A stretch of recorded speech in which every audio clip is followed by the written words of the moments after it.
올해 2023년 4월 3일은 제주 4.3 사건이 국가 추념일로 지정된 지 10년째 되는 날입니다. 우리 교단은 기념주일로 4.3 기념주일로 제정한 지 5번째 되는 해이죠. 국가 추념일이라는 것은요, 그냥 4.3이 있었다라는 게 아니라 국가적으로 기념하겠다라는 거죠. 국가 행사라는 겁니다. 현충일 같은 그런 날이죠. 2014년 당시 박근혜 대통령이 대선 공약으로 4.3을 국가 추념일로 격상할 것이다 약속했고 2015년에 이를 실현합니다. 보수 정권으로 불렸던 박정희 정권 때 제주 4.3 항쟁이 국가에서 지정한 추념일로 지정된 것이죠. 이것은 이제 더 이상 제주 4.3 항쟁이 좌우 이념 대결의 논리나 혹은 과거에 오랜 세월 동안 빨갱이들의 폭동이다 이렇게 간주되었던 것에서 벗어났다는 것을 의미합니다. 실제로 제주 4.3 항쟁은요, 다른 현대사의 어떤 사건들보다 진상규명과 과거 청산 그리고 희생자 명예회복 등이 잘 실현되었다라고 평가받고 있습니다. 우리가 잘 알고 있듯이 80년 5월 광주의 민주화운동은 민주화운동이라고 지금 부르고는 있습니다만 국가 차원의 진상보고서가 채택되지 못했습니다. 실제로 이런 일이 있었다라고 공식적으로 확인하지 못한 것이죠. 채택은커녕 보고서, 진상보고서 채택도 못하고 여전히 조사 중에만 있습니다. 4.3은 보고서 채택됐고요. 진상조사가 받아들여졌고 국가 추념일 지정까지 되었고요. 유족들도 국가 보상에 따른 보상금도 수령하고 있습니다. 그런데도 여전히 제주의 4월은 아프고 시리기만 합니다. 왜냐하면 아직 우리 국민들의, 일반인들의 의식이 바뀌지 못하고 있기 때문이죠. 최근에 또 어떤 국회의원도 공개적으로 막말을 한 적이 있죠. 오랜 세월 동안 우리 근대사에서 강요되어 왔던, 그래서 각인되어 있던 빨갱이 폭동이라는 그런 조작된 인식, 그것이 아직 여전히 사라지지 않고 있기 때문입니다. 안타까운 것은 우리 한국 교회도 일부가 그 일에 큰 동력을 제공했다는 것이죠. 오늘 예수님께서는 회칠한 무덤 같은 서기관들과 바리새인들의 위선 그리고 외식, 매우 강한 어조로 비난하고 계십니다. 성서가 매우 정제된 언어로, 말하자면 점잖은 언어로 쓰여졌을 것이라고 우리가 생각한다면 실제로 예수님이 얼마나 분노하면서 터뜨리셨던 그 실제의 언어는 얼마나 더 혹독했을까 생각할 수 있죠. 예언자들의 무덤을 만들고 의인들의 기념비를 꾸며놓고는 자기들도 예언자들의 후손인 척하지만 실제로는 너희들은 예언자들을 죽인 사람들 아니냐, 주님이 이렇게 말씀하시는 거죠. 실제 오늘날 벌어지는 아픔에는 눈 감고 편가르고 정죄하고 혐오하면서 그 옛날 있었던 그 일들을 기억하고 영광인 양 생각하고 있는 것 아니냐.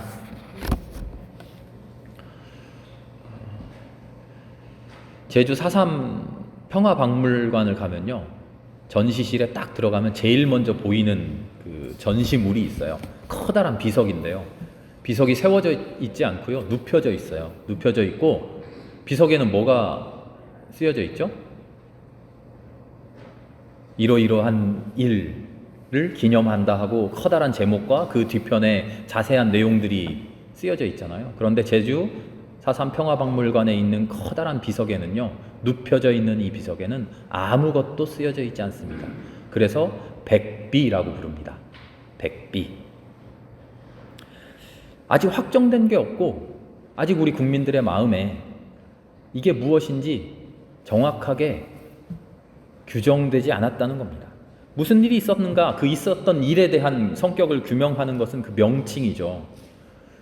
한쪽에서는 제주 4.3의 항쟁이라고 부르는가 하면 또 다른 한쪽에서는 제주 4.3 폭동, 반란 이렇게 부르는 사람들이 아직도 우리 사회에 공존하고 있다는 거죠. 이 제주 4.3은 아직 정확하게 명칭이 지어지지 않았다. 그래서 아직 백비로 남아있는 겁니다.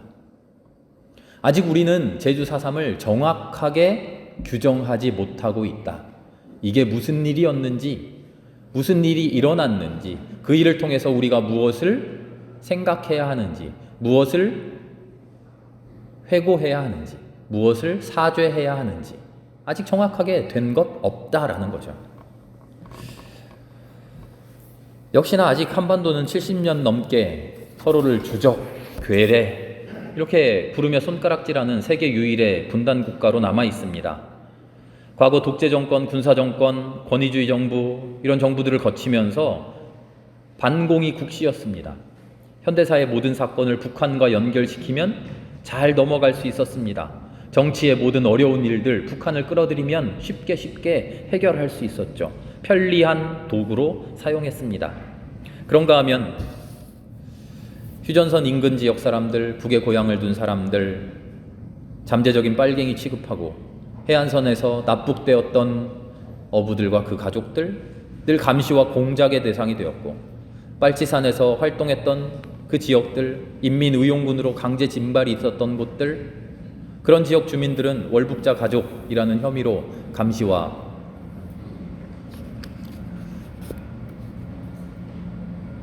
여러 가지 어려운 일들을 당했죠. 국가는 필요에 따라서 늘 쉬운 도구로 사용했습니다. 그 가장 손쉬운 먹잇감이 제주였습니다. 실제로 과거사 진상조사위원회에서 보고한 바에 따르면 조작된 간첩의 30% 이상이 제주도 출신이랍니다. 제주도의 전체 인구가 지금 우리나라의 1%, 2% 정도 된다고 생각하면 그 비율이 엄청나죠. 얼마 전에 국가수사본부장에 임명되었던 검찰 출신의 한 인사, 아들의 학교폭력 이력 때문에 낙마했죠. 그 아들이 여러 가지 저질렀던 폭력 중에 하나가 친구에게 너 제주도 출신이지? 그러니 빨갱이잖아. 아이들에게까지 이런 인식은 아직도 진행 중입니다.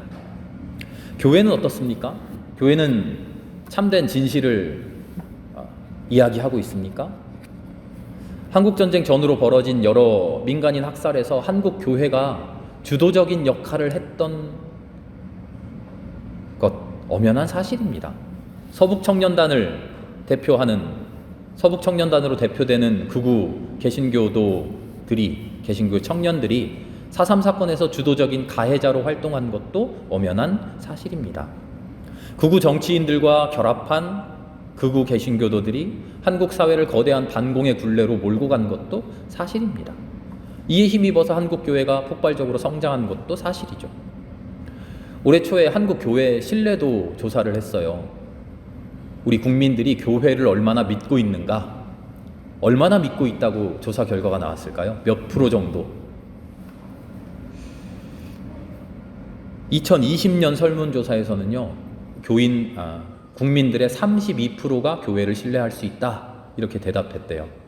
한 3년 정도 지났더니 10%가 더 떨어졌습니다. 교회 신뢰할 만하다 대답한 것이 21%에 불과했습니다. 교회 다니는 사람은 신뢰한다고 했겠지 하고 교회 안 다니는 사람들만 조사해 봤습니다. 그랬더니 10%였습니다. 교회와 상관없는 사람들, 교회 밖에 있는 사람들은 교회를 바라보며 아, 그래, 교회 신뢰할 수 있지 라고 생각하는 것이 고작 10%라는 겁니다. 오늘 우리는 2000년 전 예수님의 피 맺힌 절규를 기억해야 됩니다. 순교 비나 붙들고서, 예전의 영광만 붙들고서 도대체 너희가 지금 무엇하고 있느냐? 오늘날 우리 그리스도인들의 신앙의 열심이 어디로 가고 있느냐? 예수님 말씀하고 계신 거죠. 예수님을 십자가에 못 박은 사람들이 누굽니까? 무종교인들입니까? 하나님을 안 믿는 사람들입니까? 아니요, 유대인들이었어요. 하나님을 열심히 믿는다고 하는 사람들이었어요. 메시아를 열렬히 고대하던 사람들이었죠. 그들의 신앙의 열심은 어디를 향하고 있었습니까? 하나님의 정의, 하나님의 진리, 하나님이 원하시는 하나님의 나라, 예수님이 그토록 설파했던 복음? 왜 하나님을 믿는다고 했던 사람들이 예수님의 복음을 받아들이고 예수님을 주님으로 영접하지 못하고 오히려 예수님을 십자가에 못 박았던 것일까요? 그들의 신앙의 열심의 방향이 잘못된 곳으로 향하고 있었기 때문이죠. 오늘 우리는 어떻습니까?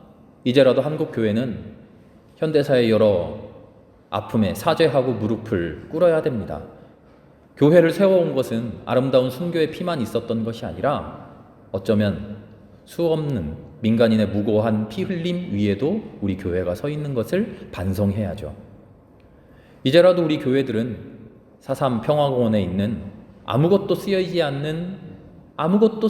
않은 그 백비 위에 올바른 이름을 새겨 넣는 일에 앞장서야 됩니다.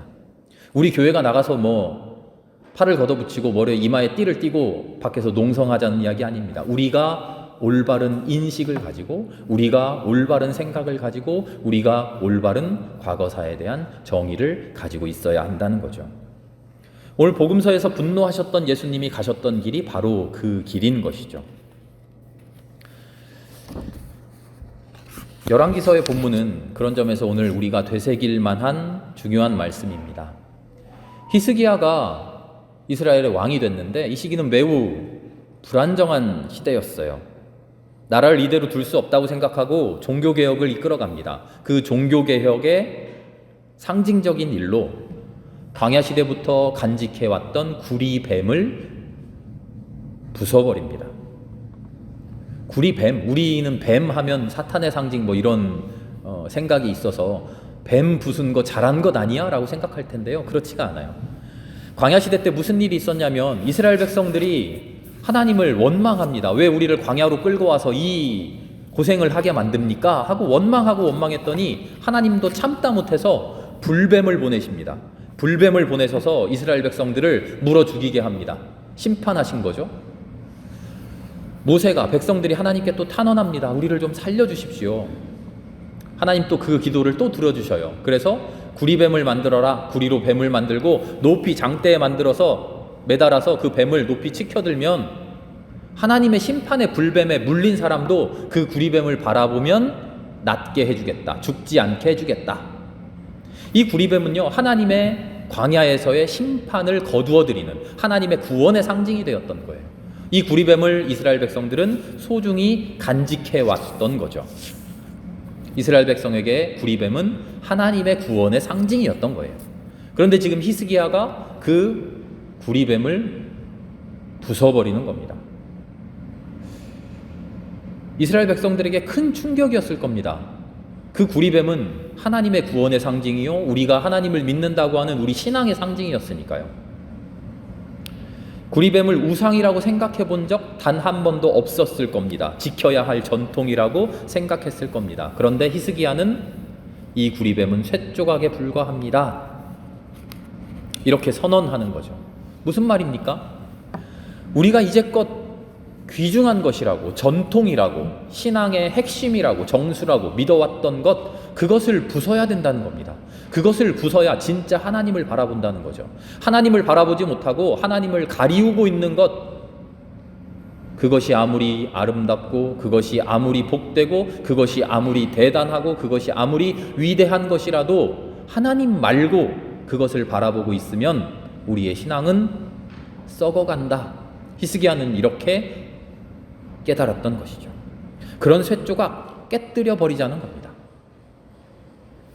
해방과 분단 그리고 전쟁을 겪으면서 반공이라는 가치는 우리 생존을 위해 어느 것보다 중요시 되던 가치였습니다. 우리 남한 지역이 공산화되지 않고 자유로운 대한으로 남아있는 것이 하나님의 놀라운 축복과 은혜인 것도 사실입니다. 그러나 그 시절 우리를 지켜주던 반공은 이제는 우리 내려놓아야 됩니다. 전쟁이 아닌 공존과 평화의 시대를 살아가야 합니다. 나아가서 화해와 통일을 살아가야 합니다. 그러기 위해 우리는 반공을 붙들고 있어서는 안 되죠. 한국교회를 지탱하고 상징하는 구리뱀이 반공이어서는 안 됩니다. 정치적 갈등을 조장하고 혐오를 양산해내는 일, 그것을 애국이라는 이름으로 착각해서는 안 되죠. 우리는 하나님을 붙들어야 됩니다. 하나님의 말씀을 붙들어야 됩니다. 하나님이 우리에게 알려주신 신앙의 근본을 찾아야 되죠. 그게 뭡니까? 생명을 살피고 평화를 살피고 사랑을 돌보는 일이죠. 한때 우리를 지켜주었다. 한때 이것이 우리의 생명을 살려주었다. 그것이 하나님으로 둔갑해서는 안 됩니다.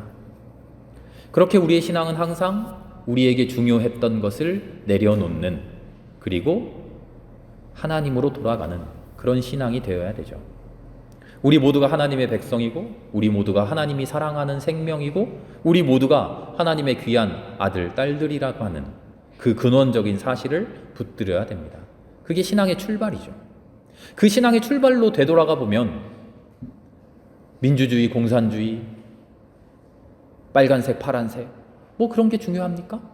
내 옆집에 사는 내 이웃이고 함께 살아가고 함께 사랑 나누는 다 같은 이웃 아닙니까?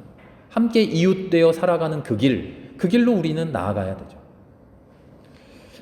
여호수아기를 보면 약속의 땅 가나안을 목전에 두고 요단강을 건넙니다. 요단강을 건너면서 돌 12개를 가져다가 여기다 세우자 합니다.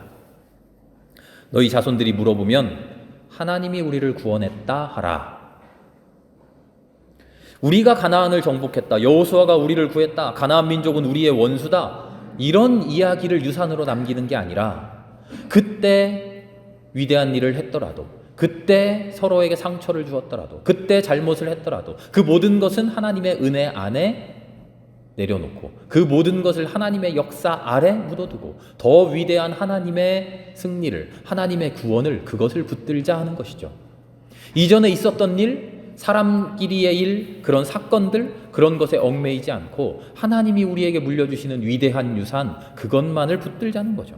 나를 지탱해왔던, 우리 교회를 지탱해왔던, 우리 세상을 지탱해왔던 가장 중요한 전통, 그것마저도 우리는 다 내려놓을 수 있어야 합니다. 그것이 하나님이 우리에게 주시는 그리스도교 신앙의 가장 위대한 부분입니다. 혹자들은 이렇게 말할 수도 있습니다. 그 옛날 우리에게 총칼을 겨누었던 그 원수들을 어떻게 잊겠느냐? 무작정 잊자는 이야기가 아니죠. 그들을 사랑하지 않고는, 그들을 품어내지 않고는, 그들을 용서하지 않고는 우리는 하나님의 생명, 평화, 정의의 세상을 이루어갈 수 없다는 겁니다. 더군다나 억울한 누명을 씌우며 손가락질하고 가짜뉴스가 양산되고 역사의 왜곡이 일어나고 그러면서 서로를 미워하고 서로를 정죄하는 그런 현실에서는 하나님의 정의는 소원한 것이 되어버리죠.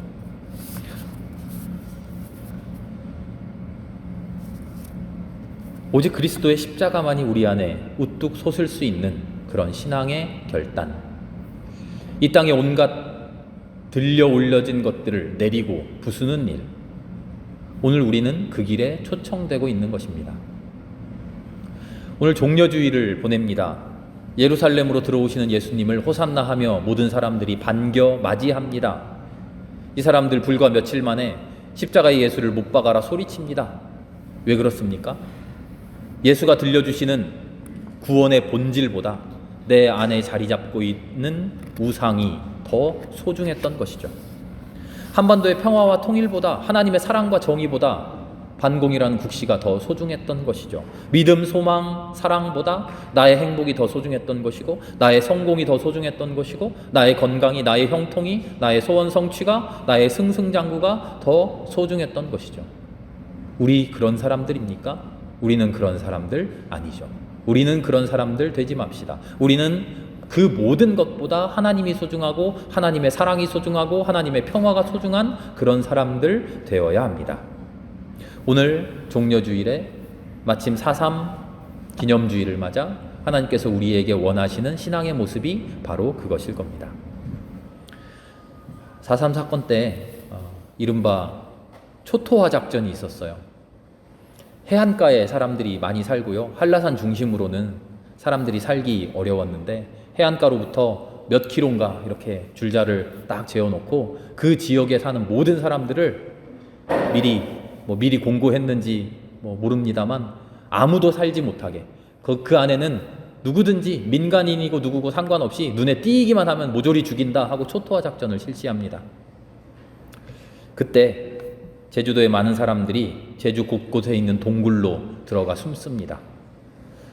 그 중에 큰 넙괴라고 하는 큰 넙괴, 이게 그 바위 이름이래요. 큰 넙괴라고 부르는 그 바위가 있는 한 동굴 안에 130명의 사람들이 2살 배기 아이로부터 80살 넘는 노인분까지 130명이 칠흑 같은 어둠 속에서 2달을 버텼답니다. 내 손바닥도 보이지 않는 곳에서 서로를 보듬어가며 2달을 버텼다고 합니다. 그들이 버틸 수 있었던 가장 큰 힘 무엇이었을까요? 아무것도 보이지 않는 곳에서 내 곁에서 내 손을 잡아주는 그 숨결과 그 온기, 그것으로 버텨냈다고 합니다.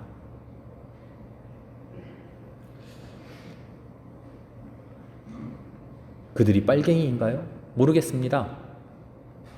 그들이 우리의 적인가요? 적이 아닌 것은 분명합니다. 그들이 빨갱이였을까요? 그럴지도 모릅니다. 그럼에도 그들이 우리의 이웃이라는 것은 확실한 사실입니다.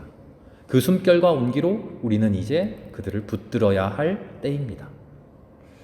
주님의 십자가를 앞두고 우리 안에 모든 것을 비워낼 수 있는